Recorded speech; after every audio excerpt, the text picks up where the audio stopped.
আমার বাসায় যে মহিলা রান্না করেন তারও বাসা এখানে, এবং তার বাড়িটিও পুরো একদম নিঃশেষ হয়ে গেছে।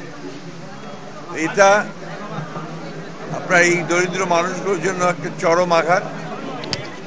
আমি সরকারের কাছে দাবি করব, সরকার যেন এদের ক্ষতিপূরণের ব্যবস্থা করেন এবং সুষ্ঠু তদন্তের মধ্য দিয়ে অগ্নিকাণ্ডের জন্য প্রকৃত ঘটনাকে বের করে যদি প্রকৃতপক্ষে কোনো ব্যক্তি দায়ী হয়ে থাকে তাহলে তাকে আইনের আওতায় নিয়ে আসার জন্য আমি দাবি জানাচ্ছি।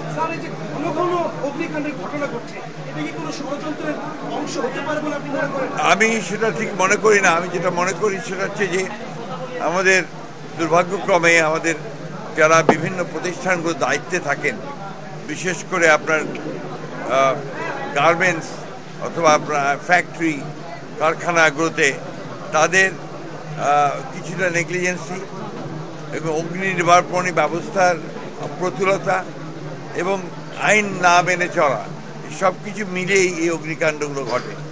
সেই ক্ষেত্রে আমার মনে হয় যে সত্যিকার অর্থেই যদি আইনের প্রয়োগ হয় এবং যথাযথ অগ্নি নির্বাপন ব্যবস্থা থাকে তাহলে এগুলোকে অ্যাভয়েড করা অনেক সহজ।